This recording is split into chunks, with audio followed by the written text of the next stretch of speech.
Leon, I wonder if we could start this by having you talk to us a little bit about where you grew up and about your early life, your family life.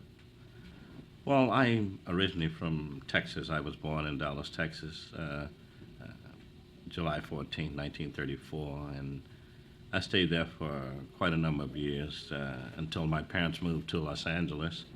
But that was in during my mid-year in school, in high school. We moved to Los Angeles in 1959, and I began to go to, we moved to Los Angeles in 1953.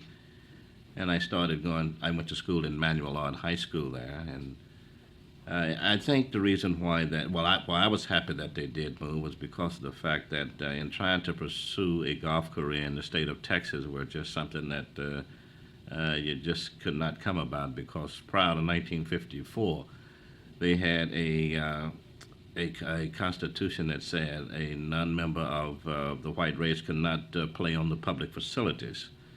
So we only had one golf course that we could really play on, and that was in Oak Cliff at A Street Park Golf Course. So it really was not a very good challenge. How I really got started in my professional career was the fact that I used to caddy, and in the evening I had a chance to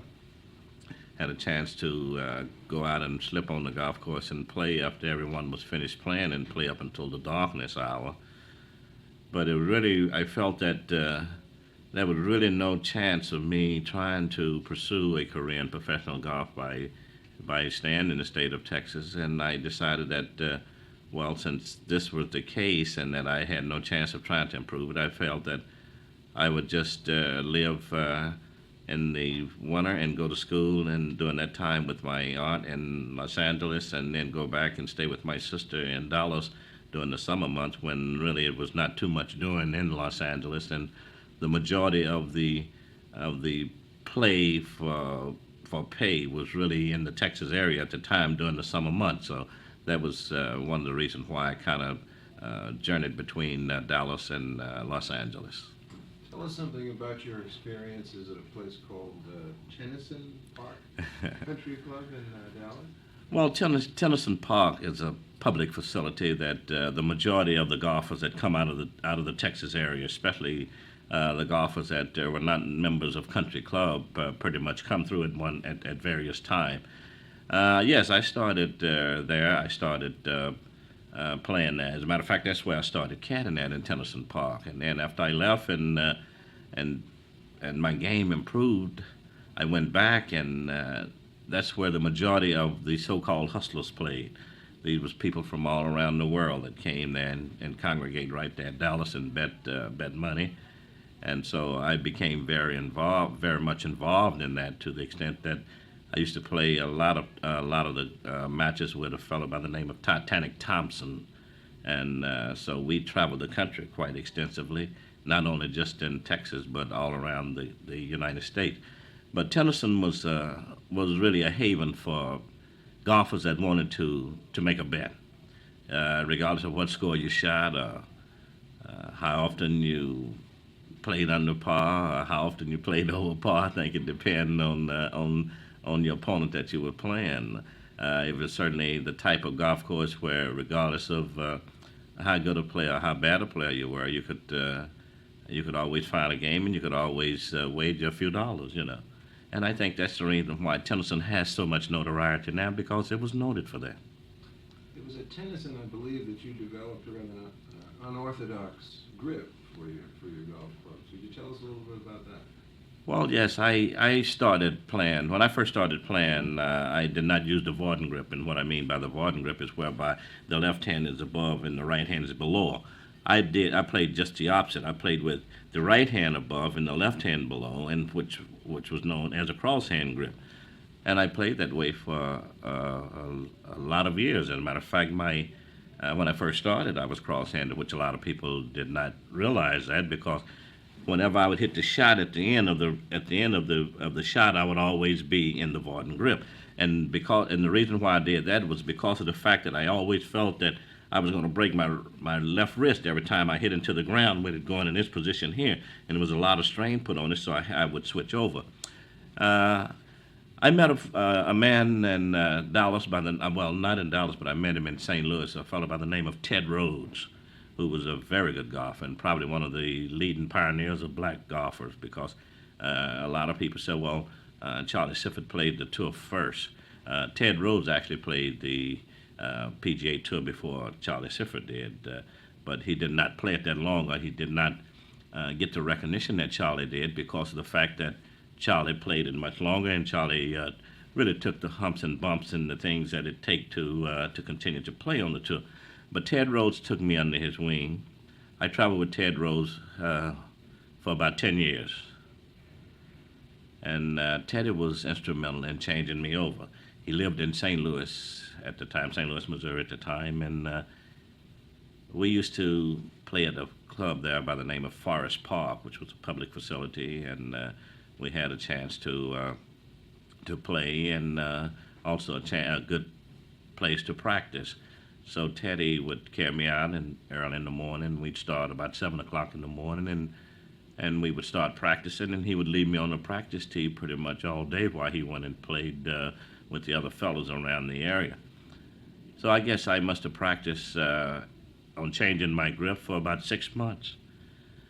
Then in the fall of the year, we would always leave St. Louis and head back out to the West Coast, back out to Los Angeles. So Teddy would always say to me, well, I think it's time for you to really put your swing in action. And what he meant by that was it was time to test it to see if it could stand up under the pressure of a golf tournament, and perhaps the pressure of playing for some cash. So when we arrived in Los Angeles, it was a tournament by the name of the Montebello Open, which was being played. We got there just about in time for that. So we entered in the Montebello Open. Well, I led the first 2 rounds in the Montebello Open, even playing that way. And I tell you, I wanted to go back to the cross-hand so badly because I had so much confidence in that. I knew what I could do cross-handed, but even though I hadn't played very much that way within the last couple of years, I still felt that I had more confidence in the cross-hand style than I did in the Vorden style, simply because of the fact that it was something new to me and I had only been at it for a short length of time.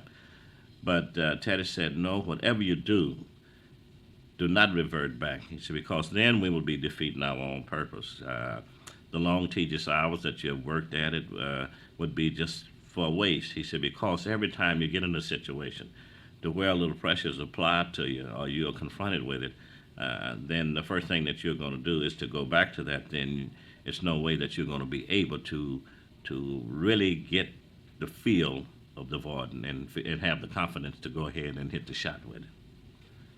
You, in 1958, were drafted into the service, and I think that had an interesting effect on your golf career. Tell us about that. Yes, it did. I was drafted into the service, and as a matter of fact, I was playing golf, and on the golf course, I think the selected service people had been trying to reach me for quite some time, but by me moving around the country, they were unable to catch up with me. So I was playing in the Gardena Valley Open in Los Angeles, and this marshal walked up and handed me these papers, and I said, "Well, what's wrong?" He said, "Are you Robert Lee Elder?" I said, "Yes, I am." And I began to wonder, how do you know my name? My full name, because I had used Lee for such a long time. So he said, "Well, I have something for you." So he handed it to me, and I received it, and I put it in my pocket because I was about to go and tee off, so I didn't know what it was, so I didn't want to read it before then. So after I finished playing, I opened it up, and it says, "Greeting from the President of the United States." Well, I knew right there what was happening there. But anyway, I was fortunate enough to be drafted into the service at Fort Lewis and took my basic training at Fort Ord, California, which was not too far out of Los Angeles, in the Monterey area, seaside area, just outside of Monterey. During my first 8 weeks of training, I received a lot of publicity because I had just finished second in the Gardena Valley Open and second in the Montebello Open, which they run in the paper around the Los Angeles area and even all of Northern and Southern California. They do a lot of good write-up on their local tournaments and things. So I had just finished second back to back, and so as I was at my basic training, I received a call to my commander from General Fritchie, my company commander, and he said that General Fritchie would like to see you in his office this morning. So I said, well, what in the world have happened now? So General Fritchie congratulated me on my success as on the tour as far around the Northern and Southern California area was concerned, and he said, well, what I would like to do is I would like to set a game up for us over the weekend. So I said, well, General Fritchie, I'm not completely and totally out of basic training yet, because I knew that if anyone could pull that off, he could, because by him being post commander, who was to say, well, this guy's not out of basic training, so he can't leave the barracks. So he said, well, I'll take care of that. I'll meet you on the golf course at 10 o'clock. I said, well, gee, that's fine, fabulous. So I went back and I told my company commander. Well, first I told my first sergeant. He said, oh, man, you can't, we're not going to excuse you to go and play no golf. You have KP duty for Saturday. I said, wait a minute now. I said, We'll come back to that. Okay. KP duty. You were telling us that you got back to your company. Your first sergeant had news for you about your golf. Well, yes, he told me that I was on the roster for KP duty for Saturday, and I said, well, I'm sorry to inform you that General Fritchie and I will be playing golf at 10 o'clock on Saturday, and I'm sure that if you will give him a call, I'm sure that he will attest to that. So he said, well, we'll see about that. So I said, well, okay, First Sergeant, but I said, well, I would like to go in now because I'd like to, I'd like to be excused since we are finished with work for today, because I'd like to go out and hit a few balls. I said, General Fritchie made an arrangement for me to come over to the club and hit some balls this evening after you finish with me. So he said, well, I don't know if I'm finished with you or not. Well, since you will not be here for Saturday for KP duty, maybe I should put you on KP this afternoon. So I said, well, First Sergeant, you can do whatever you would like, but I think that so then I said, well, maybe I should give General Fritchie a call and let him verify these things with you. So anyway, when he called him and he verified to the extent that we were playing on Saturday, he told me, he said, well, I tell you what I'm going to do. He said, I'm going to just let you not even sleep in the barracks tonight, because I think we will probably have an inspection. So I'm going to move you over to another barracks. And I could tell right then that it was that I was about to go on TDY, the Special Service. But anyway, that's how my extent started as far as my career at golf at Fort Ord. Well, after staying at Fort Ord for about 60 days after my company had shipped out, they all went to Japan, and orders was cut on me to stay at Fort Ord. I stayed at Fort Ord for about another 2 months, and a good friend of General Fritchie, who was commander at Fort Lewis, Washington, General Fogarty. General Fritchie and he, well, as a matter of fact, I had met him and had played with him at Fort Ord, and General Fritchie suggested that it would be a good thing for him to receive me at his post, because he was very gung-ho on winning.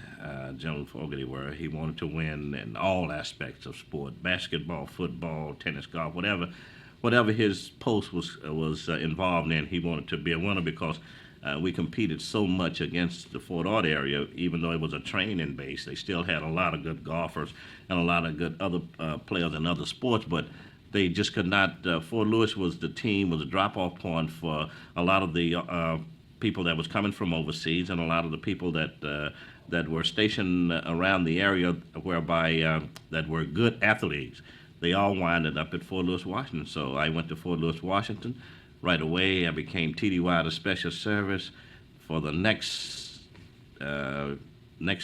18 months, I stayed TDY, the Special Service. I moved out of the barracks where the company that I was registered to, I had a MOS of a rifleman, so I was very happy to put that rifle down, So we moved into what was called the jockstrap barracks, and from there, it's where my golf game really, I had a chance to really work on it and really start pursuing a career and thinking about pursuing a career in professional golf. When you got out of the service, you joined the UGA. tour. Tell us a little bit about that. Well, after immediately upon being discharged from Fort Lewis, Washington, I decided that hey, this is a good chance for me to really test my skills and perhaps put it into some kind of test for as far as trying to make a living.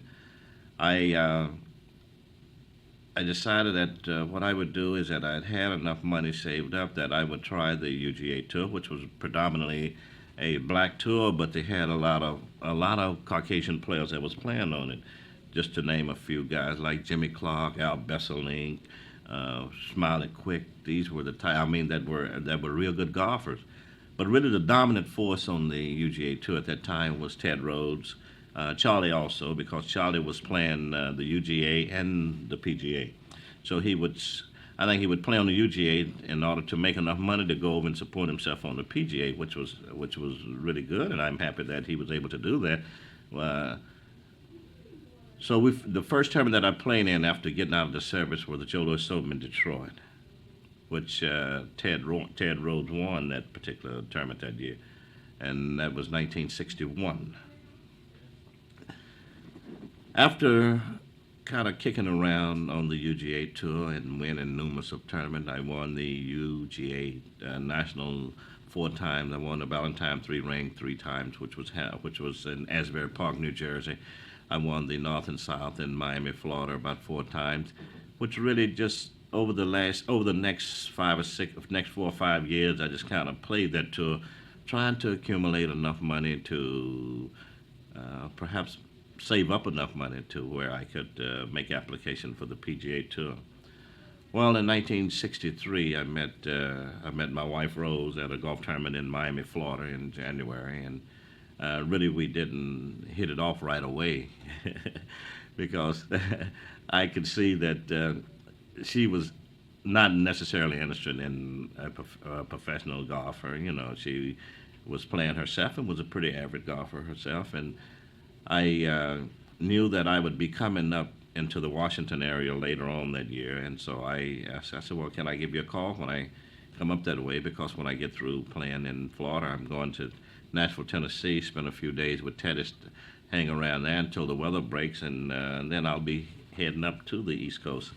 So she said yes, so I called her when I got up here, and then we began to see each other. She began to travel and play in a lot of the tournaments that I played in. I was playing as a professional. She was playing in the ladies' ranks, and she began to win several tournaments. So then I said, well, gee, I think this would make a good combination. Look like you're able to be a pretty good player. I know I can play, bragging and boasting. So she said, well, let me think about it. So we courted each other for, about a year or so. And so then we decided that, well, since we are going to be traveling in the same circle, why don't we, get married and see if we can't make a comfortable living together as one, rather than you paying rent here and I'm paying rent over here and I'm paying a car note and you paying a car note. We can combine it and make it one. So we still traveled again, even after that, for about another year. And I used to carry her family along with me. Her mother was alive then, and she loved to travel, so she made several trips to the Detroit area where I was fortunate enough to win the national to New York, where I won the national in Boston also the next following year, to Philadelphia at Cobb's Creek, where I won the tournament there. So almost every place she went with me, I was victorious, so I felt that was a good luck charm. Just before I made application for the PGA in 1967, and from February of '66 through December of '66, I entered in about 21 golf tournaments on the UGA tour. Well, I was successful in winning 16 of those events. 3 of them I finished second, the others I finished third in. So it gave me a chance to accumulate enough money to where I could really not have to try to go out and secure a sponsor to play on the PGA tour. I felt that I had enough money then that, hey, if I can make it now, I got to make it now. I got to give it a shot now. I'm 33 years old, and a 33-year-old rookie coming on the tour, against the likes of the 19, 20, and 21-year-old kids. And I knew that things were not going to get any better. If anything, it would get worse, because I felt that the older I was getting, the more I was defeating myself by waiting. So we discussed it, and she decided, she said, well, okay, if you want to take the chance, we have saved up around about $12,000, so why don't we give it a shot? At the time when I made the application, the requirement for the PGA Tour was only $6,500 at that particular time. That was to assure the PGA that you had enough money that you could support yourself along that line and not have to be relying upon prize money in order to continue on. So we made the application. I went to school in the fall of '67 in September. The first 3 days in the classroom were pretty much learning the different aspects of the game, which I felt that I pretty much knew. I felt that I'd been around golf long enough that, hey, man, just go ahead and let me out here and give me the chance to play and let me show you my skills on the golf course. All this book work and all this stuff. I'm not going to be involved in that anyway. Let me go and play. But my class of 1967 have won, and it's still in the record book. We have won more money than any other class that have come out of the school. We have 4 guys that have made over $1 million that came out of the school with me. We also had 2 former United States amateur champions, 2 former British amateur champions that was in the class with me. Well, I went to the school with the likes of Tony Jacklin and Bob Murphy and Gilbert Gilbert and Bobby Cole and Commissioner Dean Beeman. Those were the type of players that I went to school with, and I tell you, it was really rough. Here I am, 33 years old, and all these kids are just coming out of college, and have been playing, have made a name for themselves. So one guy asked me at the school, he said, gee, how did you feel, playing with all of these guys and the records and thing that they have? Cut. Okay. You're doing very well. Steve? You had talked to us about your experience in the PGA school. How did you do? How did you finish in it? Well, out of the class, we had 150 players that were competing for their cards, and it had already been posted that they were only going to have 30. So I felt that, hey, gee, I got to get out and get after this game, and really work hard and really get on it, because they're only going to take 30 cards. Going to give out 30 cards out of 150 players, and with all those big names there. But anyway, getting back to the guy, he said, well, gee, man, you're in a school with some tough players, all these Walker Cup players and these U.S. amateur champions. He said, well, I haven't heard of them, and I'm sure they haven't heard of Lee Elder, but Lee Elder's success is just as great as their success. Maybe not on a larger scale, but certainly just as successful. Well, after the first 2 rounds of the tournament, I was laying about 7th. We played the first 2 rounds, and then you take a day off and rest. After 4 rounds, which is 72 holes, I was laying about 10th. With 72 more holes to play, we still had 4 rounds to go after finishing the first week. Well, needless to say that after this 144 holes, I finished 11th in the class. Take this time to get this video a like, and also let me know who's your favorite golfer. Which was not a bad place to finish. Assured me of my card. My first year on the tour, which was 1968, the first full year, I finished in the money. Well, my first 9 tournaments on the tour, I finished in the money in 9 straight tournaments, which is a record that no one have done since then, because even Jack Nicklaus, Mr. Money, the great Jack Nicklaus, Mr. Money, in his second golf tournament as a professional golfer. So it was certainly a record that I was proud of. Also, I was vying with Bob Murphy for Rookie of the Year that particular year, and we were running pretty close until Bob, later on in the end of the year, Bob Murphy won back-to-back the Dow Jones Classic in Upper Montclair, New Jersey, and the Philadelphia at White Marsh. So it kind of skyrocketed him over me. So I finished second in the balloting for Rookie of the Year in 1968. Well, also 1968 were a year that I finished in the top 60 money winners, which would exempt me for the next year without having to qualify, which was something that I was very proud of. I made an excess of about $36,000, and at that time, $36,000 was a pretty good sum of money in the year of 1968 and 67.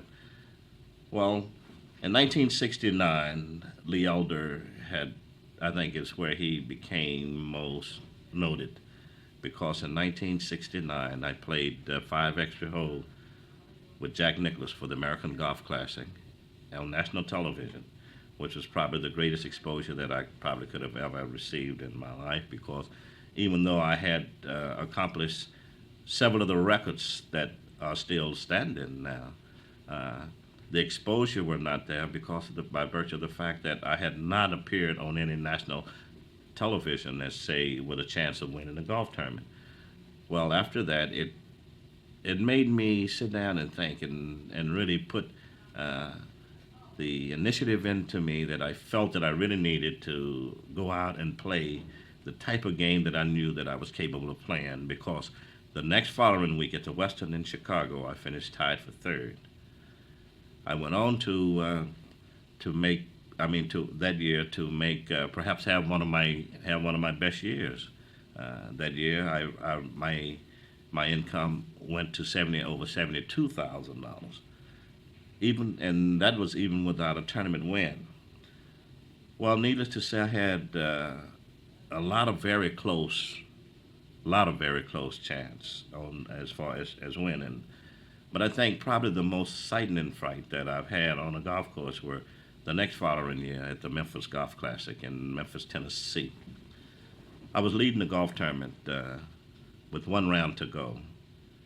And during the course of the 3rd round on Saturday, an incident occurred on the 16th hole that I think that really prompted the things that were about to happen the next following day. On the 16th hole, I was playing in the group with Tommy Aaron and Terry Deal. And I drove my ball right down the left side of the fairway. In the meantime, in the process of us walking to the golf ball, some fans had come from out over in the street, picked up my ball, and ran away with it. Well, when we arrived at the ball and where the ball was supposed to have been, and we couldn't find it, we asked the people in the gallery if they had saw anyone pick it up. So no one said anything. So finally Terry Deal spoke up and said, I saw where the ball was at. The ball was approximately right here.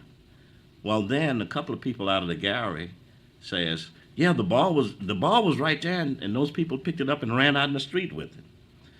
Well, at that particular time, everybody in the gallery began to get on these 2 people that had said that they had saw the ball. Consequently, we called for the tournament official. He come back out, and we kind of dickered back and forward for about maybe 5 or 10 minutes before I was given a free drop, because the ball had actually been in play, and we had witnessed said to the extent that they had saw where the ball was at. Well, we went on, and at the end of the round, I still had a 1-shot lead over Dave Hill. Well, the night while we were at our motel, my wife and I, the phone rang. When we answered the phone, a voice on the phone said, "You're black so-and-so, you better not win this golf tournament or we're going to kill you." So we immediately called the tournament official, and in the course of the tournament official coming over, and we were talking to them about it, the phone rang again, and it just so happened that he got on the telephone and he heard the same words repeated to him. So they called the policeman, and that night they put guards around our motel room. And the next day, my wife had to walk in the middle of the fairway, and we was escorted by policemen for 18 holes. Well, unfortunately, I did not win, but the reason why I did not win was because Dave Hill shot 65 the last round, and I lost by a stroke. I shot 67, so he beat me. Uh, when we finished, I made a statement that I would never play again at Memphis, Tennessee. And I have received a lot of letters from people encouraging me to go back and play because if I did not, this was not solving any problems, and it was only letting them get the best of me. I was a professional golfer, which it was right, and wherever I was eligible to play, I should go and play. Well, the next following year, as we were about to go and play, Dr. Martin Luther King was assassinated. So I passed up the tournament that year, but not because of the fact that of the statement that I had made, but I felt that it was a lot of turmoil. It would be a lot of turmoil in Memphis if I went back after two incidents that had occurred such as that and so closely together, that I decided that it would be best for us not to go there and play. So from that extent, I did not go back and play that particular year. In 1971, you made a decision based on some considerations that were very important to you, but was an unpopular decision when you decided to play in South Africa. I wonder if you'd tell us how you were approached to play and what went into your decision to go there. Well, Gary Player asked my wife and I keep referring to my wife Rose because she managed me and she handles all of my business, and she's the one that will make these type of decisions. Well, we together as to whether or not we're going to go, whether we're not going to go. He asked me if he could get me extend me an invitation to come to South Africa and play. What I accepted. I told him, well, it was pretty hard for me to say right at that particular time because there was a lot of things that I would have to weigh, a lot of people that I would have to talk to, because they had just refused Arthur Ashe 2 visas to come and compete in the tennis in South Africa. So I thought it over, and my wife and I sat and thought about it, and then all of a sudden we thought about something that we could do that would make our trip enhance to help some of the blacks in South Africa, and to leave something permanent there, not just go over and take just to be going over to say that I was the first black to play multiracial sports in South Africa. We did not want that. We wanted to do something to show the people that we cared, because the statement that Arthur had made after them denying him his second visa, he said that it should be a bomb dropped on South Africa, and a lot of the black South Africans thought very much about that, and said during our visit there, they said, well, please tell Arthur that we hope that did not occur, because not only would it kill them, but it would kill us also. But anyway, Gary extended the invitation. It took us about 6 months of working with Gary and the South African government and having them to accept the things that we wanted them to accept. First of all, we heard about the Sharpeville riot. That's where they shot down all of the blacks during the time of the uprising, and just outside of Johannesburg in Soweto. Also, a teacher that teach at a Yolanda seminary there called in Durban, South Africa, a Yolanda seminary. The principal of the school flew to Washington and met with Rose and myself, and she was explaining to us that the South African government were trying to close the school down because the school was not up to the standard of what the other schools were. Come right back to that point. You want to ask it before I go, or you need to pick it up? Yeah. You were telling us about the school teacher from Durban who flew here to Washington. Yes, and her name was Mrs. Shirley Dean. She was the school principal at Yolanda Seminary, which is an all-black girls' school in Durban, South Africa. And she said that the government were threatening to close their facilities down because the school was not up to the standard of any of the other schools. Well, that was almost impossible anyway, because any time that you have an all-black girls or boys school in South Africa, it's certainly not going to be up to the standard of the white, simply because the money for donations are going to go all to the white schools. But anyway, after talking with her, we went to the library here in Washington and got the Poor's book out of the library. and wrote every major American company that has affiliation in South Africa for donation for this school, and alert them of the fact that we would be coming to South Africa and we would like to receive these donations upon our arrival. Well, the response was so fantastic. The donation we raised over 80,000 rands for them. These were the type of donations that we got from the different American companies in South Africa. So my wife and my attorney's wife, Mrs. Jean Payne, got on the plane and flew from Johannesburg after receiving all of these donations and carried them down to Durban, South Africa. And they had a chance to see the school and go over the school and meet some of the young ladies that were there in the school. Some fantastic pictures they took. At the time, I was competing in a golf tournament. I played in 3 tournaments while I was there. So I was in Johannesburg competing in the South African Open. But the one thing that I disliked about the whole trip was the fact that we were invited to the South African Review of Colors, and what is that is their award banquet, whereby they were receiving their Springbok colors. Their Springbok colors are pretty much like us receiving an award for making the Ryder Cup team or something of that nature. Well, we went to the affair, and we're in the receiving line where Prime Minister Vorster were receiving everyone. He received everyone up until about 2 people from Rose and myself. He stepped off of the red carpet and went to the desk. Well, the press picked that up right away. Headlines of the paper the next day, Prime Minister Vorster shuns Lee Elder and party. Well, it really didn't bother me any, because I really had not met him. I wasn't enthused about meeting him because I had heard an awful lot of things about him. Gary had told me how hard it had been and how long and tedious it had been for him to get the South African government to extend the visa. The communication that we had not been with, say, the Prime Minister, but certainly with members of the South African government and Gary Player.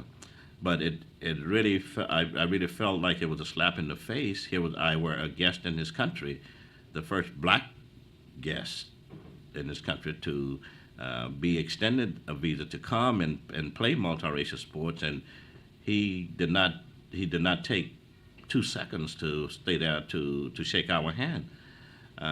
Then they said that the party that was involved said that it was time for the festivities to start, and they wanted to start it at 9 o'clock. But what's the difference in 9 o'clock and 2 minutes after 9? If you're going to receive, if you are in the line to receive the people that are guests in your country. But anyway, getting back to Yolanda Seminary, the money that we raised were certainly a significant amount, enough to where they could bring their school up to date.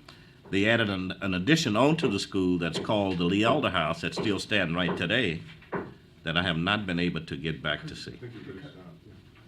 You want to ask? Yeah, why don't you pick up just with the end of the story about you did feel that you were in a country, you should have been treated with some respect. You were not treated that way at this reception. Well, that's so true, and I felt that, hey, if I'm a guest in your country, I certainly want to at least meet the Prime Minister, to be received like the other people who were received ahead of us. I felt that it was an embarrassment to Gary Player, because he had worked very hard and very long on trying to get us the visa and trying to get us into the country, which we did. But also the fact that it was going to certainly help him here and enhance his betterment here, his better communication with the black Americans, because they had been picketing him for South Africa's policies. But I felt that, you can condemn a man for what his country's policies are, and I felt that way, that Gary was the type of person that he would try to help anyone, and I felt that if I could be of any help to him, I would certainly try my best to do it. What about the system of apartheid? You've been there. A lot of people talk about the system. I've not been after seen the country. What impressions, on looking back over that 14-year period, what are your impressions about that system? Well, it's certainly a terrible system. It's a system that I wouldn't hope anyone would have to live under. No one would, especially where you have been freed. I mean, to go there and see at the end of the day, after the work hour, that the blacks has to get off the street before dawn. They have to carry cards to identify themselves. If they are caught out on the street, they are arrested and put in jail unless they have an okay from their so-called master that they work for, that he worked overtime. But yet and still, he did not have the integrity to put him in an automobile and carry him home. They have to try to hop a bus or any means of transportation or walk or whatever they have to do. We really test the system while I was there. I come down with a bad back during the time that we were in South Africa. We just wanted to see if they would give me the same treatment that they were giving the black South Africans. They said that you could not be treated by a white doctor in South Africa. Well, you couldn't go through the same door as the white went through going into the hospital. Well, we did that. We tested them to the extent to where we went through that door. I was treated by a white doctor. On the golf course, I kissed a white girl, and a fella in the bar said, do you know that you just committed an immorality act in South Africa, that you could be arrested for that? I said, well, these are the things that we're here to try to test, to find out about, to see just what's going to happen to a guest in their country. Fortunate enough, no incident occurred. The only incident were that we were not allowed to go into Victoria Province, which is an all-black area outside of Johannesburg, to talk with some of the black students there. A friend of mine were missing one night because he did not come down to dinner. They immediately said that, well, he's in Victoria trying to seek some information. They also said, well, we're going to give you special chauffeurs. Yeah, turned out that the special chauffeur was Secret Service people, that monitored every move that we made. So they said that a guest has freedom to move about and do what he want to do in South Africa, not a black guest. The Masters tournament is probably for golfers the World Series or the NBA Championship, whatever. I mean, it is the tournament that one wants to play in if one is a golfer. You had a tough route to get there, not because of your playing abilities, obviously, but tell us a little bit about getting to your first Masters. Oh, hold on one second, William. I think we're going to have to go to the next. I'm looking at it. Okay, let's see what he gets. Okay, but just a little bit about getting to the Masters. Well, it's no doubt about the fact that the Masters is the ultimate golf tournament. It's no doubt about that. But before 1970, before the rules were changed to accept any of the tournament winners, it was tough qualifying for the Masters because you had to qualify from year to year, and they only took 12 people to qualify because of all of the past champions and all of the people. The field was much smaller, so it was a much harder time trying to qualify for it. The changes was made in 1970, whereby they took anyone that won a golf tournament. Well, in the course from 1970, which Pete Brown won a golf tournament in 1970, the San Diego Open, but he won before they had before they had made the change.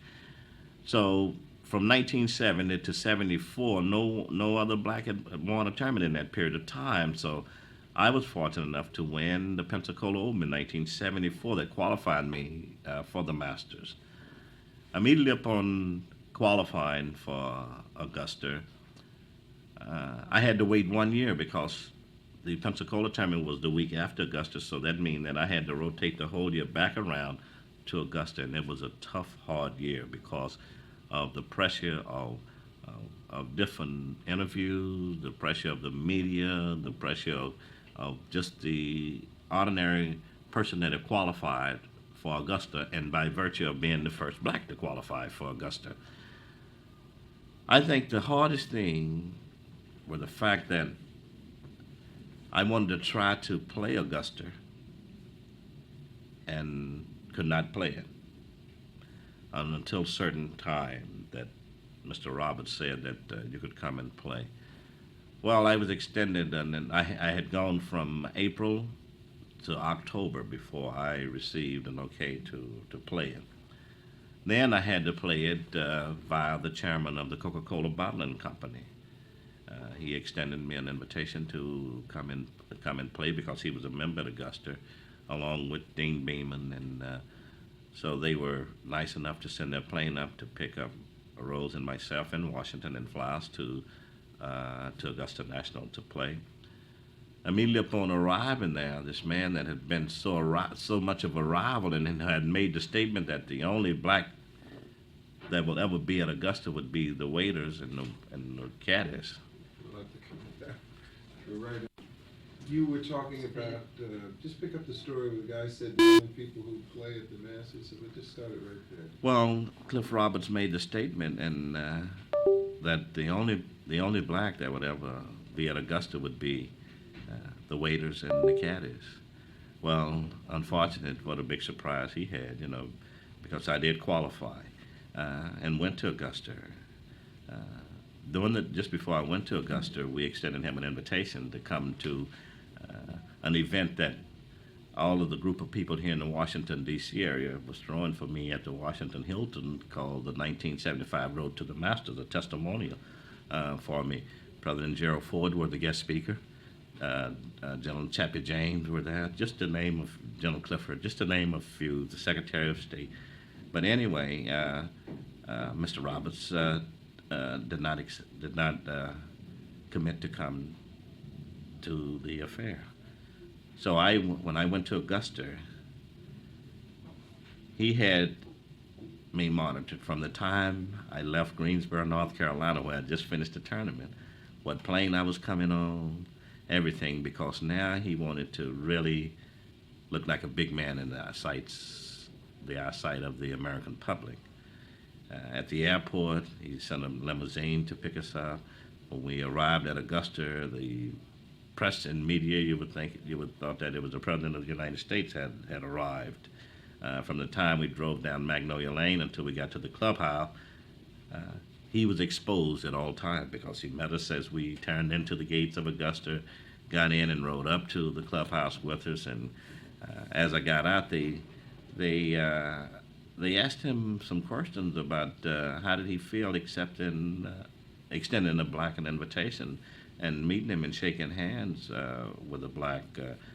And his statement were, "This is an open tournament. Anyone that qualified for it, I will receive him very warmly," and so forth and so on. Well, ironically to say, I think that the suffering of that and the statements that he had made really lived with him, because about 6 months after the tournament was over with, they found Mr. Roberts had committed suicide in a ditch opposite the eighth hole at Augusta, down in the ditch. But the story were that he had such terminal cancer that he couldn't live with it. Well, I felt that I certainly do not like to see anyone do anything such as that, to feel that bad about a minority qualifying for a golf tournament that have been lily white for so many years. I would like to feel in my mind that I had nothing to do with the fact of my qualifying that made him turn his attention to that, and not.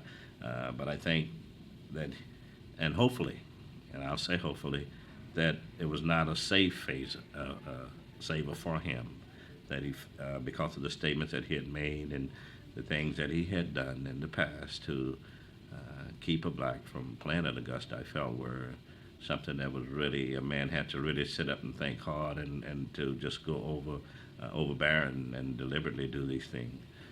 But I played there, and I had a wonderful time at Augusta. After qualifying in '75, I played the next 6 years at Augusta, and each year it seemed to get better and better, because the other blacks that have qualified to play at Augusta after my qualifying have certainly been treated very royally and have been welcomed with open arms with the new chairman. So Augusta is certainly a place that I think every golfer wants to play, because it's, just like I say, it sets itself aside from all the other golf tournaments. At the championship level, what do you think the toughest things are? Physically, perhaps, mentally? What are the things that a golfer really must have under control going into a major championship golf? Well, really, in order to compete and compete on a high level, he certainly must have the physical ability to compete. He must keep himself in good physical condition because, you do not, when you're competing for a purse of $500,000, you do not have time to be sick.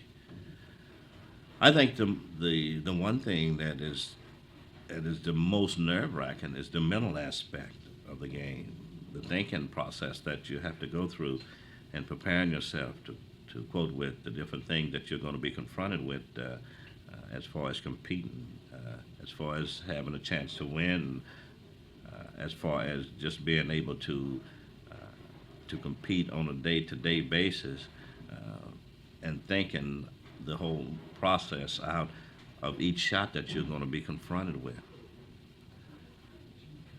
I think you're kind of careful. What did you pick up when you talked about the mental? Okay, I'm on now. You ready? Mentally, it's really so tired at the end of the day because, you're constantly thinking for 5 hours from the time you tee off until the time you finish about everything that could possibly happen, good or bad. I mean, you never want to think about any negative thoughts, but sometimes they do enter.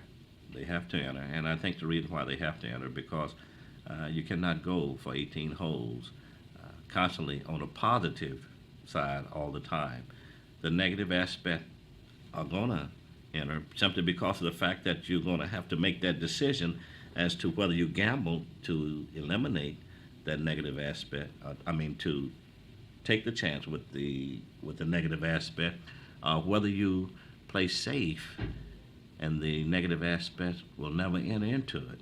But when you do that, you are not very successful as a winner. Let me. Yeah. I think I'm gonna run out. Oh, okay. You want- Speed?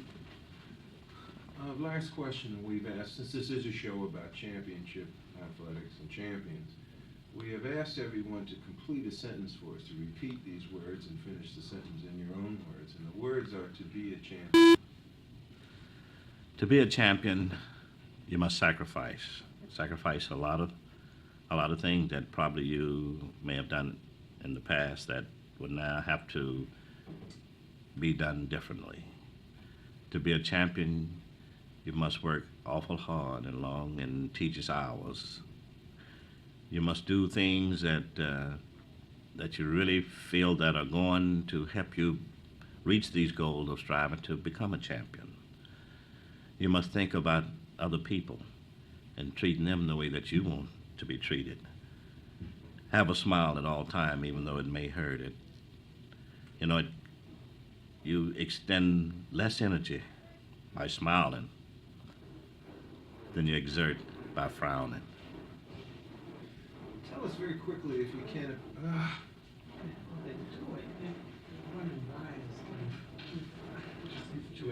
Okay. ending the tour now, so people Okay. come along, so people do it particularly. Okay. Sound like they're sawing through the wall. Yeah, they're pulling wires. I think they're pulling wires through this.